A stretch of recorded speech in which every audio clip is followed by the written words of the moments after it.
Are you listening to us on Apple Podcasts or Spotify or any other platform where you can leave a rate or review? Do you like what we're doing?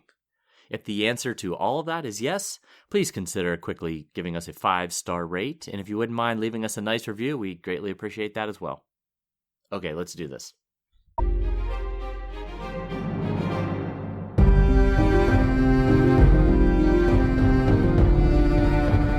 Hello, welcome to the Ghosts of Harrenhal. My name's Mackelly. And I'm Jenny. Thank you for joining us for episode... Wait for it. Drum roll, please. Pause for dramatic effect. 300 of our chapter-by-chapter book review of A Song of Ice and Fire by George R.R. Martin. Today we'll be discussing chapter 28 of A Dance with Dragons. That's John 6.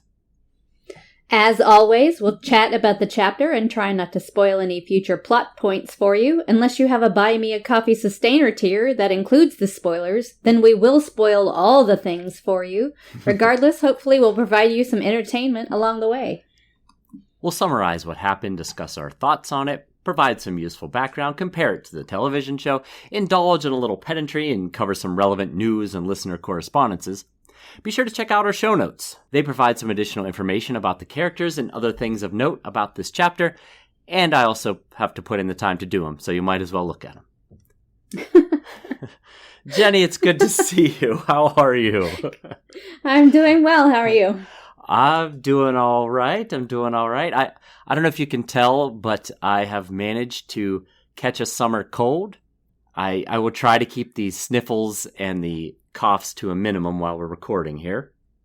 I do hear it a little bit, but you sound fine, so okay, I think it will be okay. I'm on, I think, like day 5 or so of the cold, so it's... Oh, no. It's on the waning part of it. A couple days ago would not have been a good time to record, so it's a good thing that we weren't.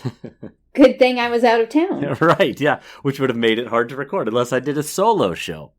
Which, Simon's always said his favorite episode was when he was listening to only his track and forgot that my track wasn't in there. So maybe that's the way to do it. I don't know. But I had been up to a few. I've had some risky encounters that could lead to such things as a summer cold. I don't know if it might have been from the wedding where I was crammed into a space with 100 plus other people, or having 10 people in my house for a week. Either of those two activities can lead to feeling under the weather afterward. Sounds like it. Yes. So what have you been up to? Well, I went out of town for a concert. We went to Kansas City. Very cool. And we saw Ghost, the band Ghost. Oh, what an appropriate week to see the band Ghost. If you're into that sort of thing, it was actually a really good show. We went for my daughter. We bought the tickets for her birthday, but I ended up enjoying it also. Okay. So, well, yeah, it was pretty good.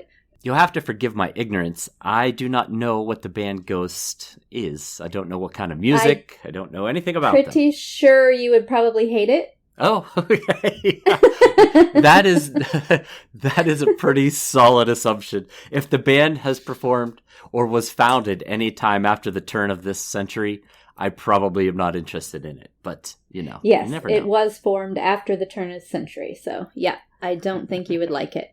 I was going to tell something my youngest daughter said, though, on the way up there that was... pretty funny to us in the car, though. We passed a sign for a town up in Kansas, because that's where I'm from, and my oldest daughter was in the car, and she told my youngest daughter that that's the town she was born in, and without missing a beat, my 9-year-old said, well, I was born a Latina. What? And I know you can't see me, guys, but we are not... Latino at all, so we just thought that was pretty funny that she just came right off with that. Yeah. That was just out of the blue. She pulled that one out. Yeah, out of the blue. Yeah. Okay. Well, all right then.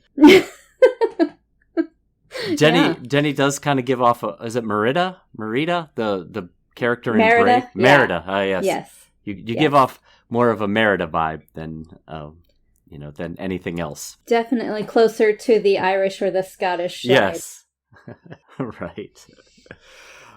All right, well, in the famous words of Simon, let's get down to business, shall we? How did we leave Jon Snow? Well, I'll tell you how we left Jon Snow. Last time we saw Jon, he was noticing the quiet tension around Castle Black since the king left. He then accompanied a caravan full of rations south to Molestown. Along the way, he noticed several trees with faces carved into them. He took that as a sign that, although the wildlings bent the knee and claimed to take R'hllor as their god, their hearts never truly left the old gods. In Molestown, the wildlings nearly rioted over the meager rations, and Jon said, if they want to eat like brothers of the Night's Watch, they can join the fight against the others. He won't make them take the black, but they must obey commands. His sales pitch returned 63 wildlings to Castle Black, ready to do as needed. Jenny, why don't we give them the summary of this one? All right, here we go. Jon commands Alliser Thorne and 8 other Night's Watchmen to range north of the wall. Thorne is acutely displeased, to put it lightly. Yeah. Claiming he isn't a ranger, but he will not disobey an order. He won't give Jon the satisfaction of offing his head as he did Slint's, which is, unfortunate in my book. After watching the men depart, Jon considers his manpower shortage. He sent 10 of his new Molestown wildlings to each the Shadow Tower and Eastwatch.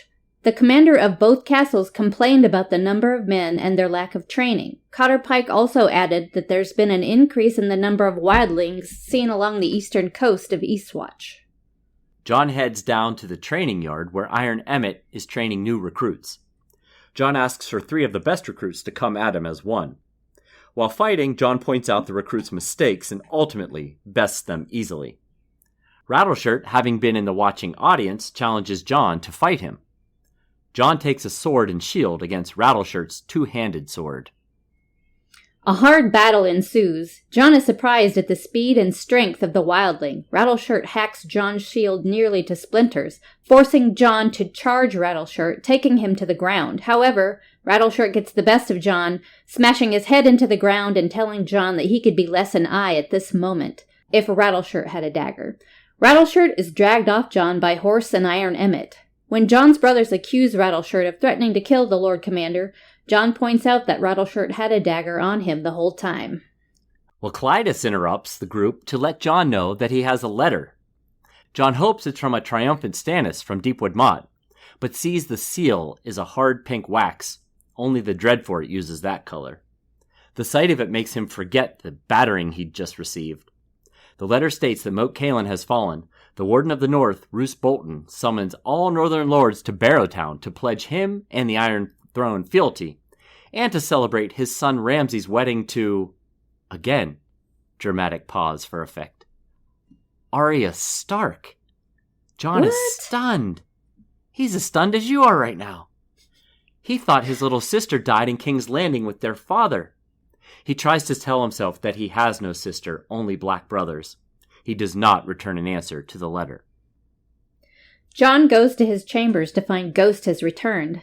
As hard as he tries, he can't stop thinking of Arya. He knows he shouldn't help her. He said the words. His blood is black now, but he worries for Arya's safety. He suddenly can't suffer his feelings any longer and needs to get outside. As he is striding through the yard, he sees Ygritte. But when she speaks, it is with Melisandre's voice. How could he have taken her for Ygritte? Melisandre consoles Jon, assuring him that his sister is not lost to him.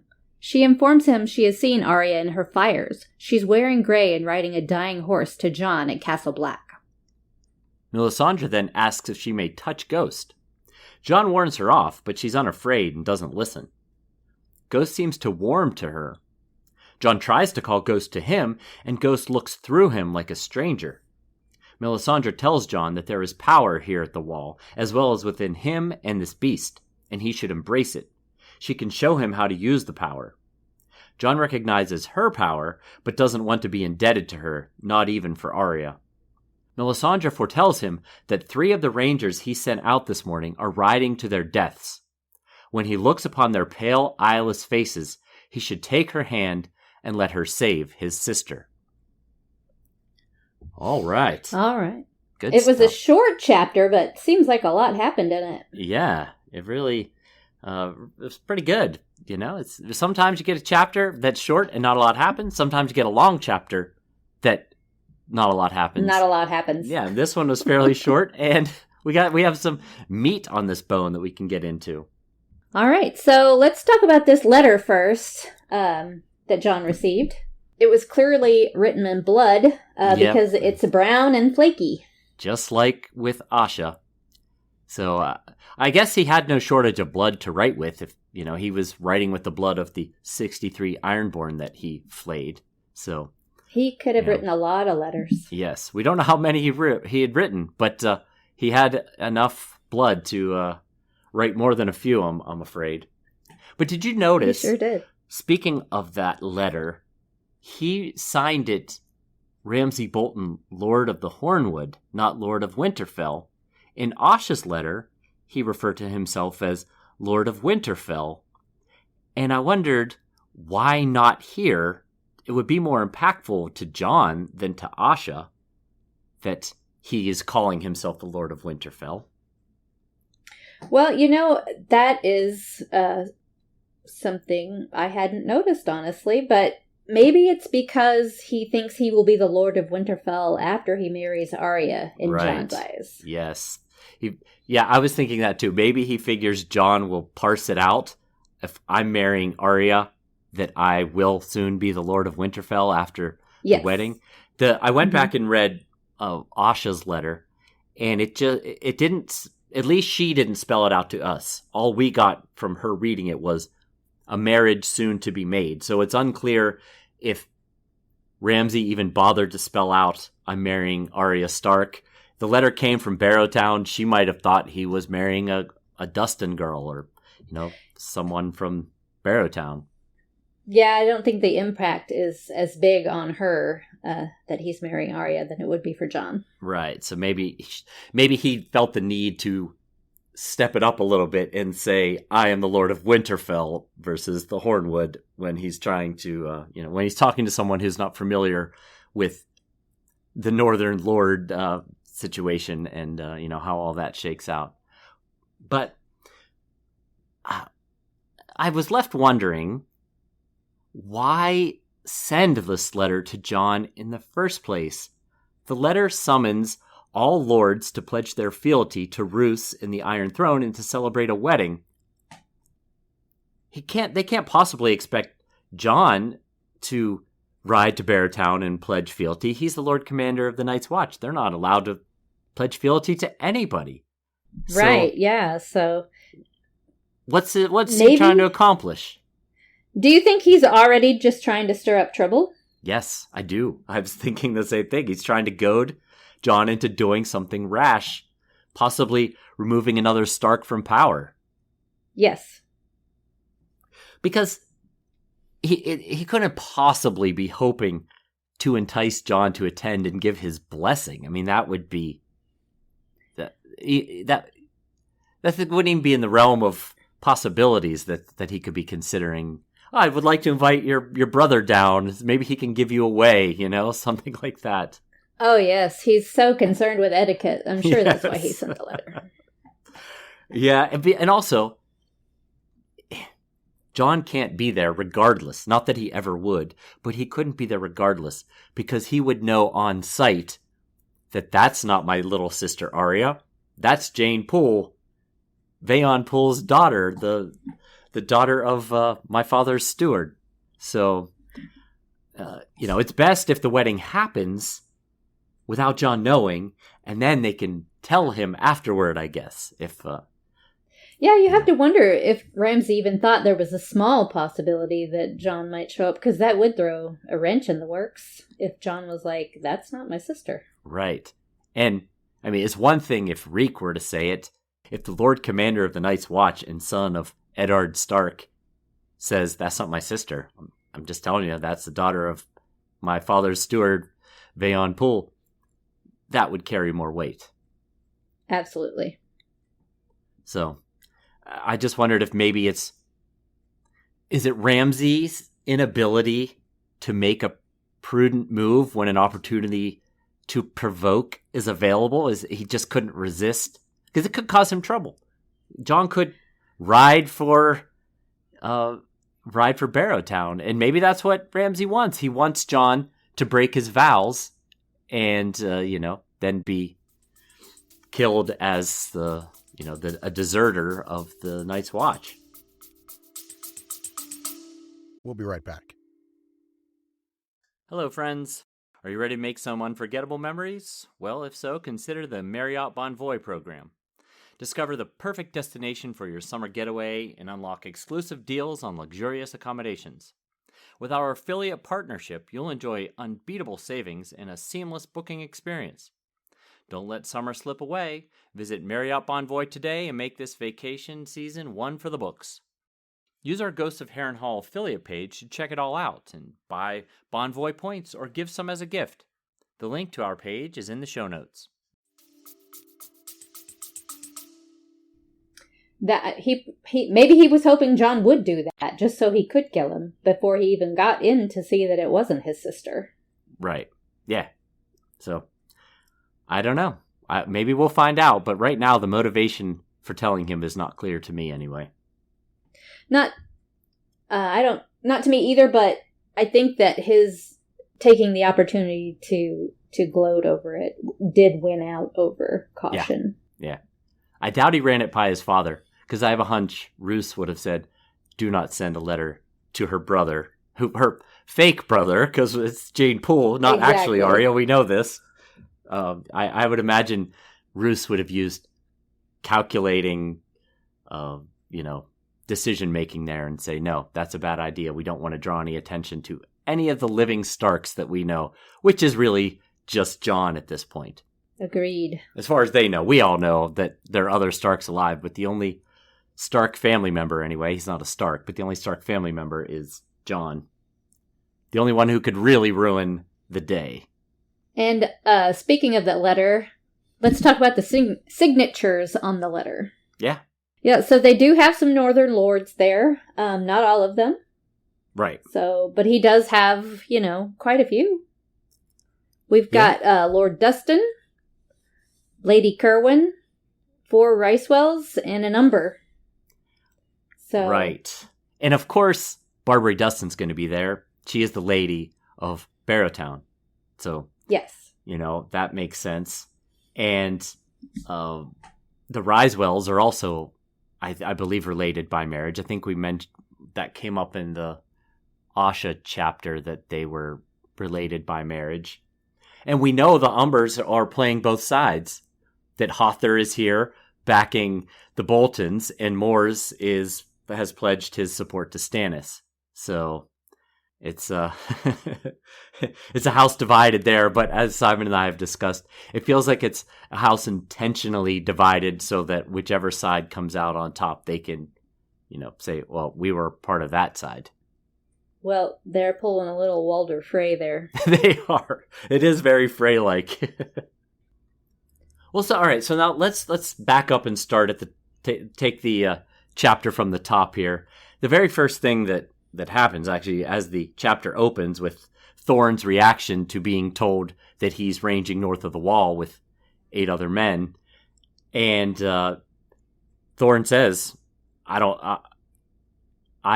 want to." Basically, I'm paraphrasing. I don't want to go, but I'm not going to refuse because I don't want you taking my head off like you did Jaina Slint's for refusing a command. And then he says, but you better hope it is a wildling blade that kills me, because if it's an other's blade, I'm going to be back and I'm going to remember and I'm coming for you. So. Yeah, seems like you shouldn't be able to threaten the Lord Commander like that. No, he also calls him the bastard boy, which is highly disrespectful to the Lord Commander. And when Jon repeats it back to him, I was like, you should at least repeat back to when you repeat it back, say the Lord Commander, not call yourself the bastard boy. But, maybe he's just trying to placate Thorne a little bit here. As many times as I've read and listened to this book and then watched it on the show, every time I'm like, come on, just say no so we can chop off your head and be done with you. Yeah. But it never happens. Well, so we have both Slint on a more permanent level, and now Thorne possibly on a permanent level, maybe not, both out of Castle Black. So the two biggest malcontents have been removed. So you would think Jon should feel more secure here in the castle with his command. And that's probably a good thing, because he's been making some controversial decisions, such as, the aid he's given to Stannis, although I will add, Stannis rode to their aid first. So, what's Jon supposed to do? All right, thanks for your help, now beat it. You don't do that when a king comes and saves you. But right. Then the whole letting the wildlings through the wall, supporting that, which was, again, Stannis' idea. But Jon has command of the wall and technically doesn't report to Stannis and could have said no, I guess.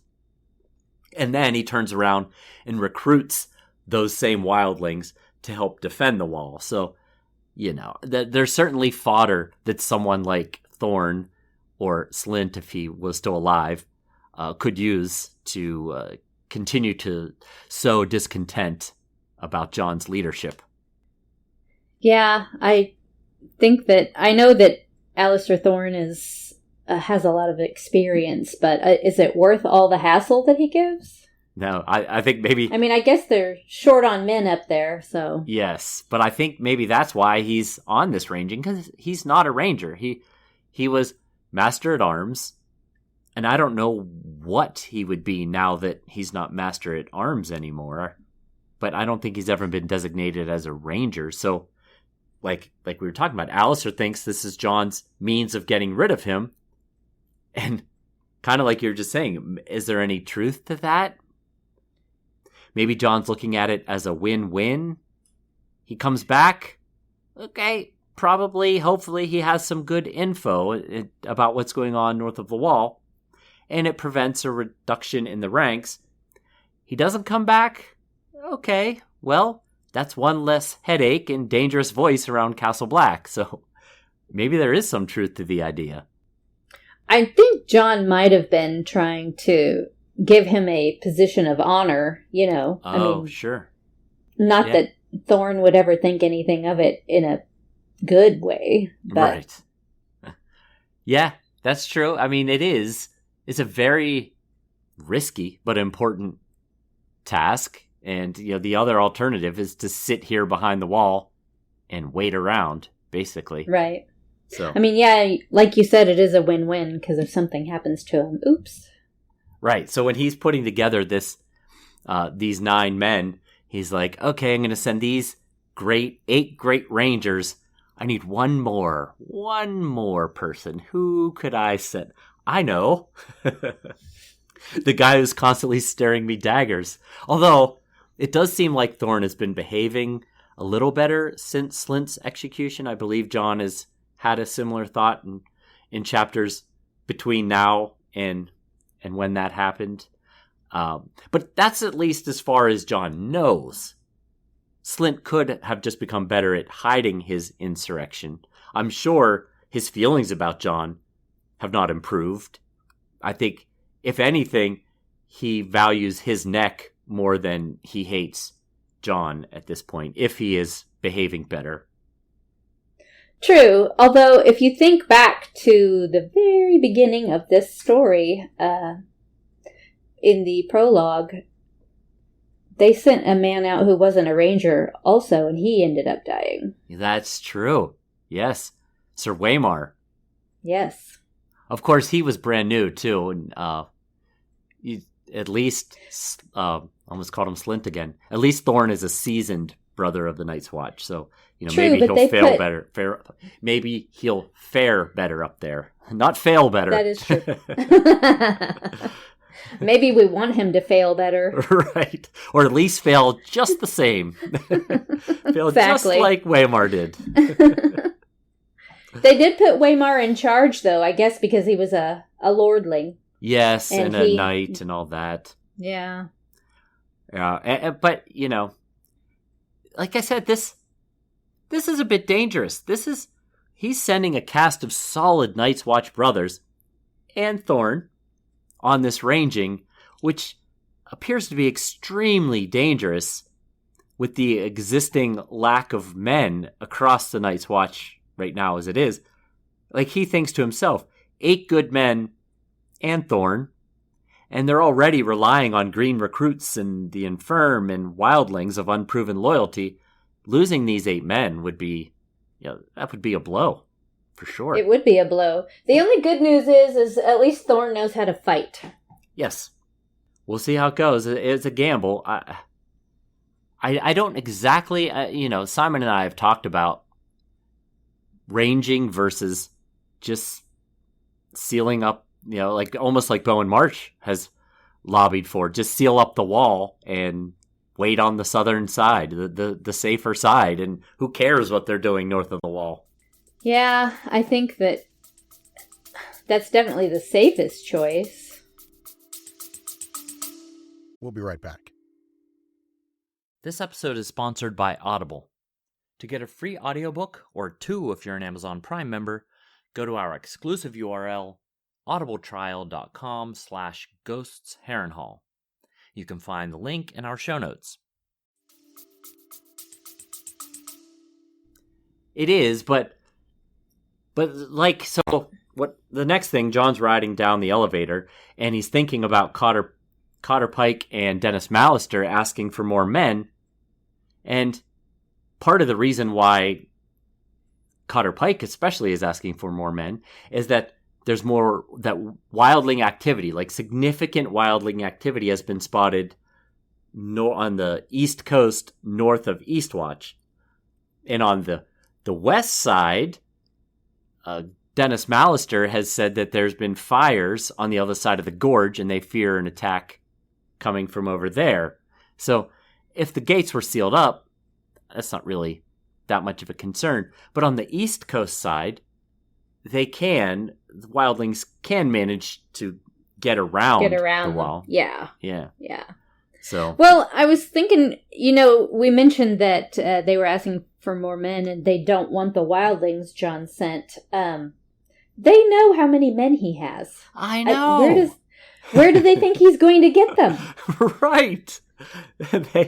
I really don't. At this point, I don't know if Castle Black has less men than the other 2 castles have, because it was the Castle Black force that took the big losses, both from the Battle of Castle Black and the Battle Beneath the Wall.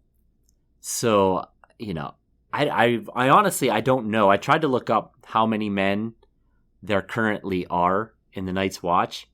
Right. I couldn't get a specific answer, but the best I could find out, there could be less than 100 men at Castle Black, which is, that I think that's less than there are at the other 2 castles. So I think that sounds about right. Yeah. So when they're complaining about the ones that he sent, they'd better be happy with what they have. Right. Yeah. And so Jon left Molestown with 63 wildlings. He sent 20 away, 10 to each castle, and now they're complaining. I think it was Cotter Pike that said that these men are not even fit to clean his chamber pot. And I thought, man, be resourceful. Find some task that needs doing. I do understand the lack of trust. 10 random wildlings show up to defend against wildlings. But really, they've already let these wildlings through. I mean, why not just make another, sail up the coast and shout out, if you want to cross the wall, go to Castle Black and you will be vetted to come through the wall. There's ways of handling it that they don't need to fight these wildlings, because Simon and I have talked about a million times, every wildling who's left north of the wall eventually is going to be part of the other's army when they're eventually killed and turned into a wight. So, that's your consequences you're dealing with there. Well, didn't some of them already have that choice and they chose to go back the other way? Yes, that's true. Many of them did not take the opportunity, but maybe there's a way. Maybe you send a group of wildlings north of the wall and say, yeah, we're on the other side. Things are okay. Come with us. Some people that are like, it's not so bad. Yeah. It's better than this side. Yeah. Right. Maybe that's where he's headed. Maybe that's what Jon's going to decide to do here. Although he's already sent these 9 rangers out by themselves. But speaking of the shortages of men currently in the Night's Watch, I was thinking about the Ironborn that were captured at Moat Cailin in Deepwood Motte.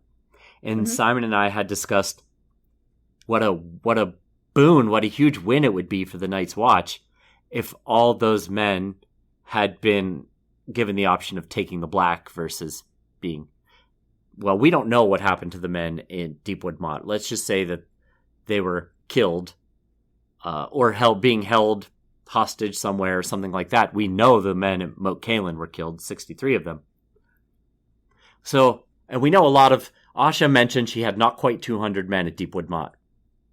Okay, so let's say with the losses of men in the fight with the Northern Mountain clans, let's say they lost about 63, and now we add the Moat Cailin 63. So let's say there's about 200 men that have been given the option of taking the black. Could that be too many men? Could they outnumber the seasoned, loyal Night's Watch men? And if they decided, you know what, I don't want to be here, and they walked out en masse, would the Night's Watch be helpless to stop them? Yeah, that's... If we are thinking that the figure you said earlier, about 100 or so, is right, then yeah, they would be the more powerful force there. Yeah, why would they need to... I mean, they could just leave if they really wanted to. They'd have to fight, I'm sure, but yeah, I don't know. It was just a thought I had when I was thinking about, like you said, Pike and Malister saying we need more men, and where's he supposed to get these men from? They know how. They were there for the vote that elected Jon. They know exactly how many men there are in the Night's Watch right now. So, they're asking from blood from a stone here. If you think about it, though, it is a little bit wasteful to not even send some of them to the wall, Right. But I guess Bolton is one of those houses that doesn't really care if the wall is manned or not. They don't seem too concerned about it. No, they don't, especially not Ramsay. Roose, maybe. And Ramsay is way too vindictive. Yes. He'd rather kill them all, so... He just wants to be cruel. Yeah. But speaking of the wildlings north of Eastwatch, we did learn some pertinent info about that group in the prologue with Varamir Sixskins, that thousands went with Mother Mole, who is a woods witch, in the chaos after their defeat by Stannis. And she claimed that she had visions of ships to carry them to safety across the narrow sea. So that's why so many wildlings are over there. Jon doesn't know that, and Cotter Pike doesn't know that, but we did get some insight as to why there's a large collection of them over there. Right, yeah. I mean, it would be better if they did get those ships in a way, because otherwise they're all going to become part of the army. True. The undead army. Maybe the ships could be Cotter Pike's ships, taking them around the world. It could be. You know?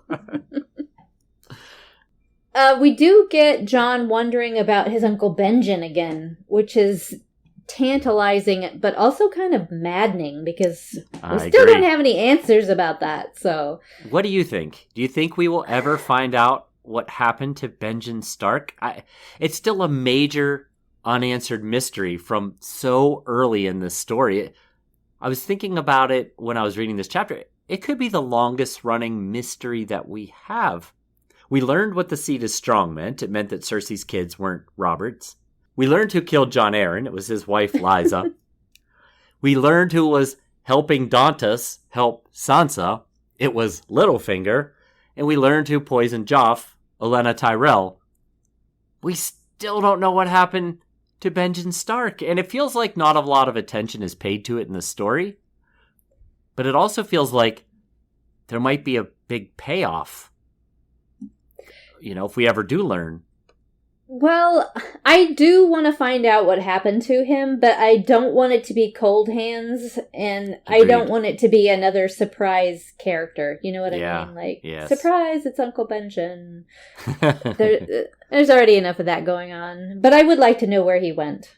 Yes, me too. Do you think it was him that left the cache of dragon glass and the war horn on the Fist of the First Men? I do think it might have been him. Me too. Yeah. Yeah, I hope we find out. You know, we've got however many chapters left in this book, and then maybe someday Winds of Winter and Dream of Spring. There's still plenty of time. But as of now, it's just such a long-running mystery. Yeah, I think that people are... That's one of the big ones they're looking for, I think. Yeah. What happened to Benjen. Just because it is the longest mystery. I think so. I can't think of one that was before Benjen went north of the wall. And No, never because came he back. went missing really early. Yeah, I think it was like the third Jon chapter, his first chapter at Castle Black. He wanted to go with Benjen, and Benjen was like, listen, you've been here 6 days. Just relax. You got... you Right. know." Yep. And he never came back. So Nope. that's been a long time. Almost 6 years for us Ghosts of Harrenhal people. Or, if you think about it, over 30. Oh, yeah, that's right. Over 30 years Uncle Benjen's been missing. Poor guy. Uh-huh. That's a long time. So let's talk about the fight, shall we? We shall. Why do you think Rattleshirt was a surprisingly good fighter? He seemed kind of maybe mediocre since, before that we've seen him. So the reason why it's surprising is because of the description we've gotten about him so far, is that he's been described as a small, sallow man with broken, crooked teeth and, nothing that screams, wow, this guy really knows how to handle himself in a fight. And then while Jon's watching him get ready for the fight, as he's getting his armor on, he's standing taller than Jon expected, and his muscles are thicker and more powerful than Jon was expecting. And Jon thinks that's just the armor. Even Sam would look formidable wearing armor. But it's often said that wildlings don't follow names and titles and hereditary lines. They follow strength. And the Lord of Bones was a formidable leader of the wildlings. So, maybe he's not the Lord of Bones, the leader, for nothing. Maybe it's because he's a very formidable fighter. That could be, because he surely puts Jon to the test. Yeah, he really does. I think he gets the better of Jon overall. He really does. I think he won that fight. Yeah. Jon could argue, I just fought three guys right before you, but I don't think Jon broke much of a sweat in that fight, so I'm not sure. No, those were pretty easy. I don't think it counts that way. Yeah. So then Jon, right before they fight, he said that they burned the wrong man. Stannis burned the wrong man. And this is the quote that Rattleshirt says back to him. He burned the man he had to burn for all the world to see. So that's a kind of cryptic, huh? It is a weird response back. It's almost like I wouldn't have thought that Rattleshirt would be so introspective and give such a poetic answer instead of saying, yeah, well, I'm going to kick your butt with this sword, That does seem like that would have been his standard answer, yes. So I guess what he's meaning is that even as a king, Stannis as a king, he had to burn Mance in order for the wildlings to give up the notion of, the king beyond the wall and, truly say, okay, we're defeated. We will turn to you now for protection. yeah, they had to burn the only leader the wildlings really ever had. Right. The one who was able to combine all these factions, he was able to bring them together. In order to completely officially tear that apart, Mance had to die. Even though, as Jon pointed out, Mance had been a useful person to not have killed. You know, he could be influential and he could be really helpful to Stannis, but he had to completely tear that any threads that are holding these groups together, had to tear them apart. But speaking of Stannis, Jon thinks that the letter that Clyde is giving him might be from Stannis and from Deepwood Motte, having been successful at ousting the Ironborn there. And he thinks to himself that he shouldn't care which king wins, but that he does care, and I think he should care, don't you? Oh, I absolutely think he should care. I mean, I know they're supposed to be impartial and, keep to themselves, but the situation has changed, I think. Yes, right. Yeah. First off, Stannis is the only king who rode to their aid. So, in that regard alone, you could understand him wanting to see Stannis succeed. But, secondly, in Jon's shoes, Stannis winning is by far for the best, because if Stannis loses, that means the Lannisters win. And Jon doesn't necessarily know this, but we know that would be really bad for Jon, because Cersei is already wanting Jon's head from all the way in King's Landing.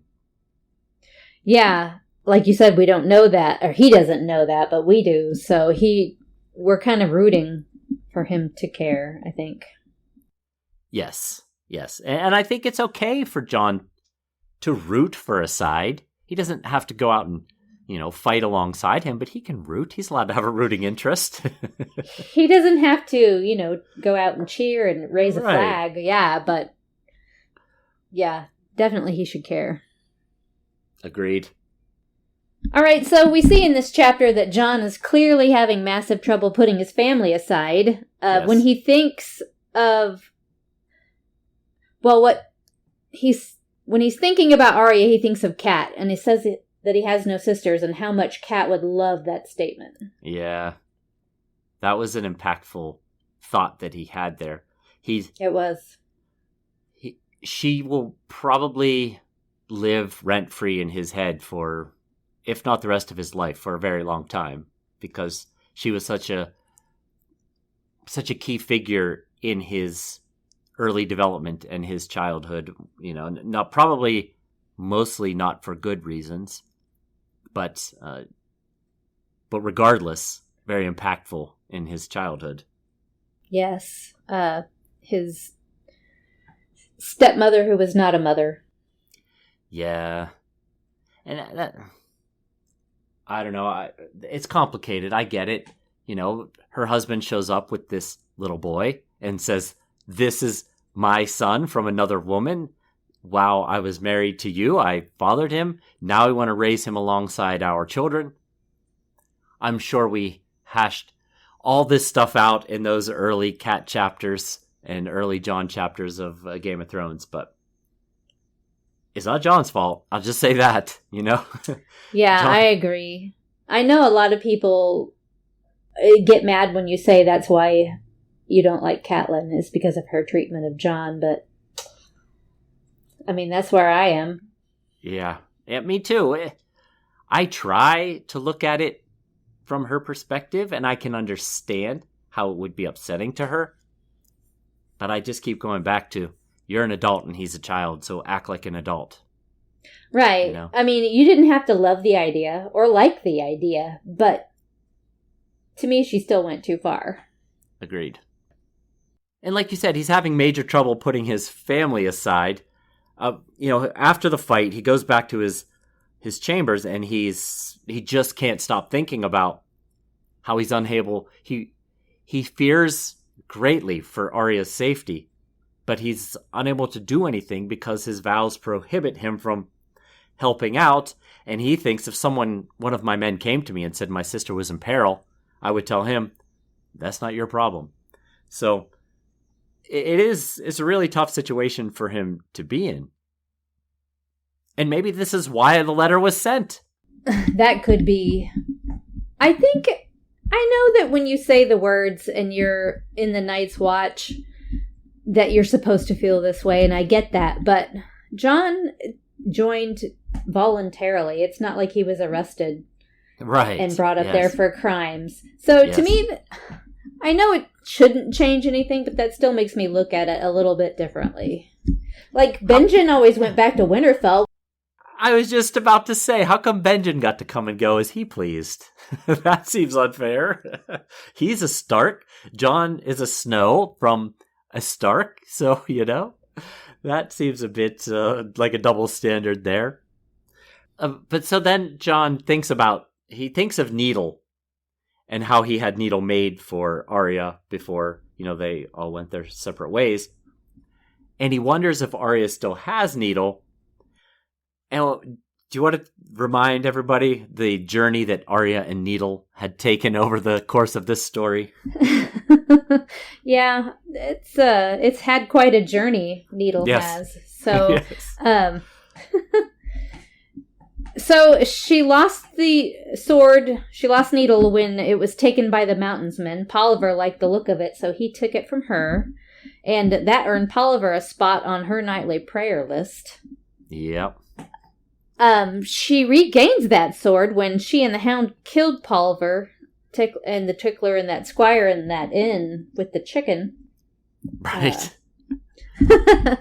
So she got it back then, but then she wound up at the House of Black and White, and they want her to give it up again. So instead of actually getting rid of it, she hid it in a crack. So she has it, but she doesn't have it. Right, yeah. So it's a complicated, when he's thinking that, I was thinking, well, she does, but it's kind of complicated and kind of a long story. Yes. But she does still have it, so that's the good news. That sort is of good news. So then Jon goes for a walk, and he comes across Melisandre while he's out for a walk. Yeah, so do you think she used a glamour there to make herself look like Ygritte? I think it's possible. Or do you think it was just a trick of the light? It could have been both. I think the fact that her robes were noticeably red makes me think she was doing something to make herself stand out. I don't know if she would have known to make herself look like Ygritte, because Ygritte died before Melisandre had gotten to Castle Black. But she could have been doing something, glamoring herself in some way that caused Jon to not realize who she was. And, maybe he was kind of lost. He's kind of unsure of what to do next. And he turns around and there's a woman with red hair. And maybe a piece of him wished it had been Ygritte. Yeah, I mean, maybe it was just some kind of thing where you see what you want to see. Yes, exactly. Yeah. But Melisandre casually drops the news about Arya coming to Castle Black. She's like, oh, don't worry, your sister's not lost to you. She's going to come here in gray on a dying horse. Hey, can I pet your dog? Right. Like, there's nothing after that. And then she's like, can I pet Ghost? You just dropped this bomb and then, yeah, can I pet your dog? Yeah. And he's like, no, don't pet my dog. And he doesn't initially react to what she says. And I think part of that is because then there's this whole weird interaction between Melisandre and Ghost. And, we just came from Jon fretting about being able to help Arya and feeling helpless. And now he gets this news that I don't have to ride to her. She's going to ride to me. And he never really gets, like, at that moment, a chance to exclaim anything like, hallelujah, or oh, that's great news. Nothing. So why do you think Ghost liked Mel so much? Well, to the point of when Jon tried to call him back, and you know how well these direwolves all got trained. It was to the point that Ghost just looked right through him, like, who are you? Yeah, there's no way of knowing whether she's truly connecting with Ghost, and the fact that Ghost accepts her is a sign that Jon should trust her. Maybe it's some, red eye on red eye connection that they have because they both have red eyes. Or she's using magic or glamour or something to fool Ghost into trusting her. Why would she be doing that necessarily, though, do you think? Maybe she rubbed steak all over her hand before she came in here. what's the point of tricking Ghost into being, accepting of her? What is the end goal there, do you think, if that's what's happening? I think to get Jon to trust her. If Ghost trusts her, Jon will trust her. Right. And what... Oh, one other thought I had was maybe there's an opposites attract thing here. The whole fire and ice. She's fire. Ghost is ice. Maybe, there's something going on there. That could be. But what? Okay, so what does she necessarily gain out of Jon trusting her more than he does right now? She tells him there's power at the wall, and she wants to show him how to use his power. So maybe she's trying to gain his trust so she can show him how to use the power. Yeah. Do you think she is doing that because she finds him important to her ultimate plan then? Sees some purpose for Jon in the final battle?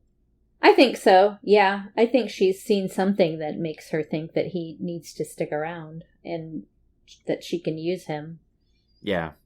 Because the other option is possibly just smoothing the path for Stannis, Azor Ahai, as she believes, to deal with the Great Other and not have the Lord Commander getting in the way so much, if she can swing him to their side, maybe.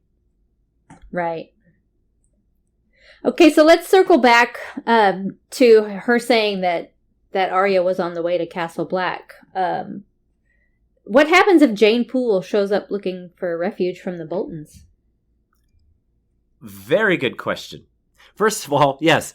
I mean, we know Melisandre thinks that the girl is Arya. We know that's not possible because Arya is on the other side of the Narrow Sea in Braavos. So the next logical person that we know is being forced into this marriage is Jane Poole, who's going to be escaping to Castle Black. So what happens then? First of all, do you think it affects Jon's opinion at all of Melisandre when she's wrong and it's Jane and not actually Arya? Do you think that matters? I don't know, because that would make it true and not true at the same time. Right, yeah. For me personally, I would give her a pass because she doesn't know what Arya looks like. True, that is true. I do think that Melisandre's got some really credible power, but she is terrible at reading her fires. She needs an updated manual or something. She was out buying sparkly red powder that day to throw in her fire that they were telling people how to read those fires. So she needs to go back to Volantis and work with Bonero or something. Yes. Get some more training. All right, so then what? Okay, so let's say Jane Poole shows up. What happens then? Does her presence drag Jon and the Night's Watch into a dispute with the Warden of the North? Oh, I would think so. Ramsay shows up. Does Jon give her back? Does he protect her and openly defy the Warden of the North and by proxy the Iron Throne? That could be a really messy situation. It could be a real pickle. Yes. Well, and also, what do you do with her once she's there? Because they don't really let women stay at the wall too much. So, yeah. So the chapter ends with Melisandre saying that once Jon believes in her, to let her help his sister. Is that what comes next? Is that what they do? Is Melisandre going to do something? Glamour her to look like a brother of the Night's Watch or something? How does she help Arya? Or in this case, we know won't be Arya. Right. Yeah, that's a good question. What do you do with her once she gets there? Yeah, and how do you help her? That's how the chapter ends. And I always say there's, in the last paragraph of a chapter, there's something very important there. And the last line is, once you believe me, let me help you help your sister. Well, there's something else tied into him believing her about it being Arya coming to see him. And that is the fact that she tells Jon that 3 of the men they send off are going to be killed. Right. And not just killed, they're going to be killed, and Jon's going to just get their eyeless heads back. And so to me, that doesn't sound like a wight, because most wights aren't headless, and most wights have the blue eyes, not no eyes. So, right, yeah. She was pretty specific about that, so... Yes. She didn't mention blue eyes. She mentioned eyeless sockets and just heads. So it sounds like wildlings, not others. Right.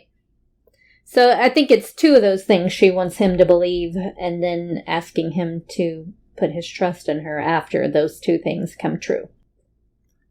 Yeah, and the fact that 3 of the 9 men that are off on this risky mission don't make it back is not like, oh wow, now I believe you. You got that part right.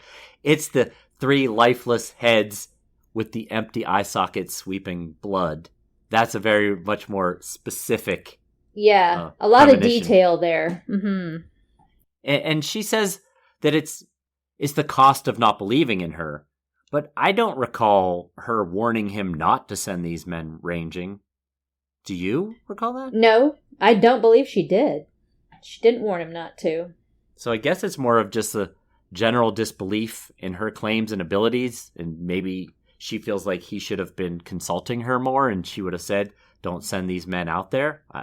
Yeah, I think maybe more like, well, he didn't ask me, so I'm going to let it happen. Yeah, right, yeah.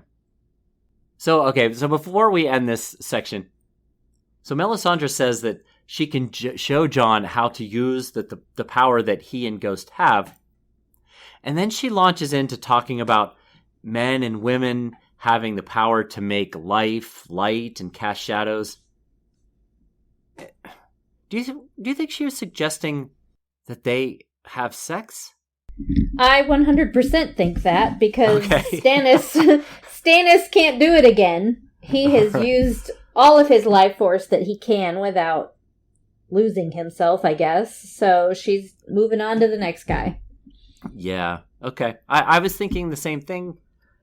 It came across that way, but I wasn't sure if I was picking up what she was putting down. But we're both seem to be on the same page there. So yeah, and that makes sense because, like you said, she told Davos in the dungeons of Dragonstone that basically Stannis was tapped out. She couldn't take any more energy from him, and so she offered Davos, the opportunity to help out, and he declined.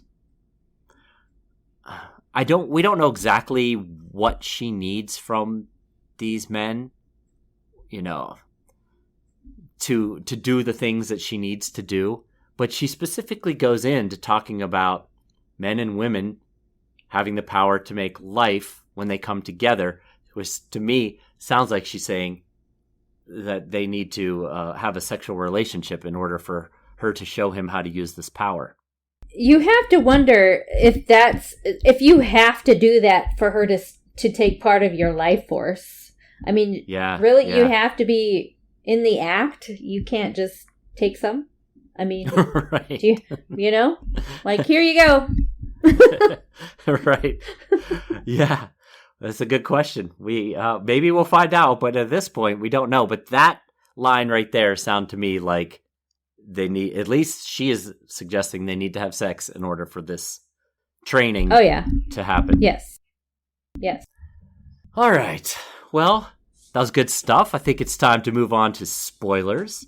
If you're interested in hearing these spoilers, you can join us at the higher Buy Me a Coffee Sustainer tiers that include the spoilers. All right. Well, those are excellent spoilers. Thank you very much, Jenny. All right. No problem. Why don't I provide a little background for this chapter? And I gotta say, there wasn't a lot of opportunity for background here in this one.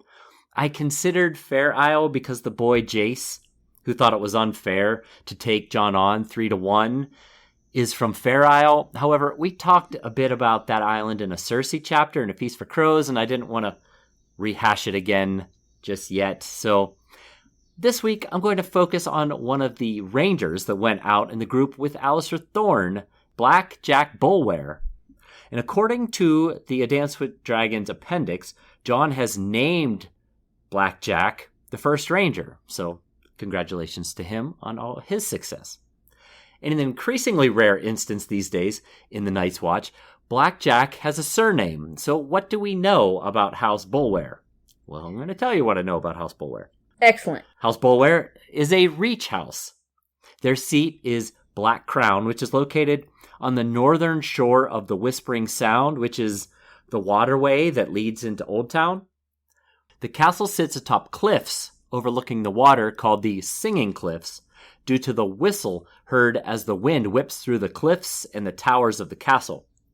And we've actually met another Bulware. Little Lady Alysanne Bulware is one of Queen Marjorie Tyrell's companions at the Red Keep, who Sansa interacted with a bit. Oh, that's right. I remember that now, yeah. Yeah. Unfortunately, her relation to our Night's Watch Ranger is unknown. All right. So thank you for that, Mackelly. I know as this book is getting on that it's harder and harder to find background on these things because you've already discussed a lot of it. Yes. Or there's just not any information, so... Yes, it's been tough here at the wall lately. I've had to really scramble to come up with something in these Jon chapters as of late. Right. All right. So in comparison with the television show, essentially all of this is lost. Jon appoints Alliser Thorne as the first ranger in the show in an effort to mollify him after the execution of Janos Slynt. I don't think it works, but he tried. But instead of going out on any ranging, Thorne just remains at Castle Black, and he takes on a lot of the whining that Bowen Marsh handles in the book. So he just hangs around and whines a lot and complains. So, okay. Makes sense. There is no Jane Poole fake Arya, so that doesn't happen. There's no Rattleshirt, and there is a lot of flirting by Melisandre, so no specific instructions about fake Arya and a horse. All right. Good stuff. Thank you, Simon. Simon put that together for us before he left for vacation. So, thank you, sir. Pedantry Corner, I didn't even bother looking because I did know who my co-host was this week. And that's more of a Simon thing first and foremost, but I didn't even look for it. So, I think we can move straight on to news and notes. And, it's a little odd talking about it with Simon not being here, but this is our 300th regular episode, and what a ride it has been. On behalf of Simon, I know, he's not here, but I know he would share in these sentiments with me. We just want to thank you for all of your support. It truly means the world to us. And I just say, if you've actually listened to all 300 of these, you might just know us better than our families do at this point. And no doubt, you listen to us more than our families do. I can tell you that much. Yep. I, as a listener most of the time, I know that I've done several appearances now on these podcasts, but I do look forward to hearing you guys every week. So, well, I just wanted to say thank you to both of you for all your hard work. Well, thank you. That means a lot. It is a lot of hard work. We do have a lot of fun doing it, so it's a good trade-off. But really, if it wasn't for the support from the community, I don't know that we would have made it here to 300 episodes because, it's really we have sustainers that help, and we're always grateful and thankful for our financial sustainers.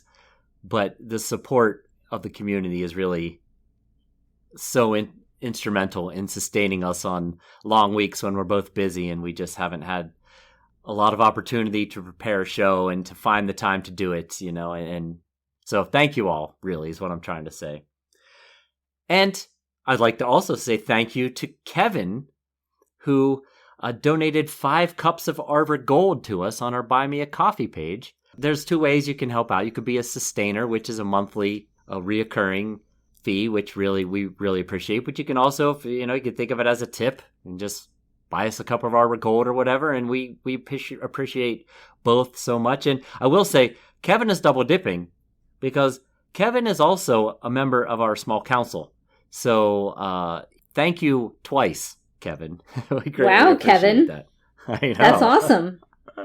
Yeah, so thank you, Kevin. And we have a review. Would you like to read our lovely review? I would. This review is from Superstar Skinner at Apple Podcasts Australia. So it's coming to you from the other side of the world. And he says, Great podcast.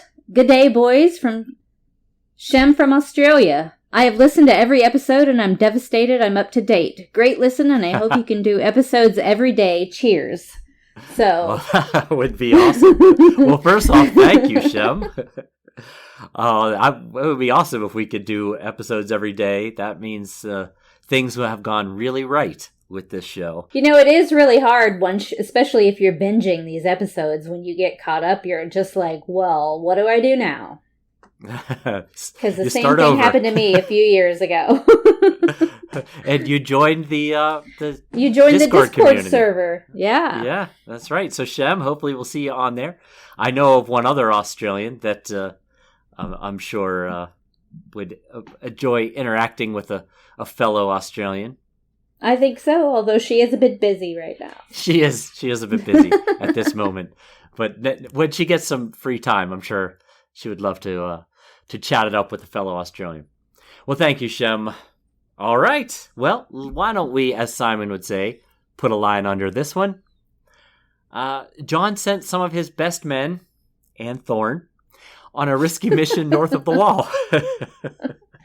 I'm gonna tune in next week and hope that he dies, but I don't think I'll get that lucky. Oh, we'll see. There's a 1 in 3 chance that it will be Thorne, based on Melisandre's predictions that 3 of them won't make it back. 3 out of 9. So let's cross our fingers. Now, she didn't say all the other 6 will be fine. She just specifically mentioned those 3 heads will be the only thing that Jon gets back from those 3 Rangers. Did. Yeah. So maybe none of them will make it back, but we'll see, I guess.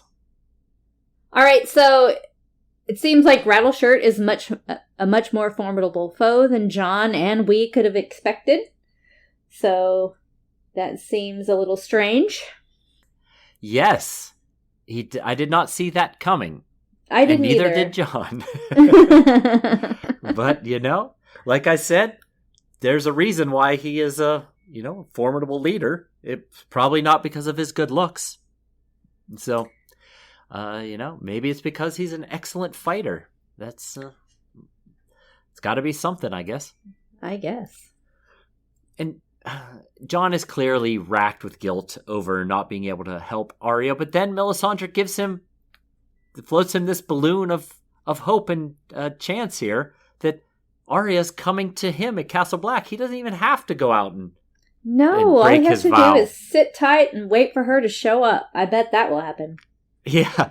Like when you get this news, do you send scouts out like down the road to keep an eye out for a girl in gray on a horse? Hopefully the horse isn't dying at that point. Maybe they could save the horse.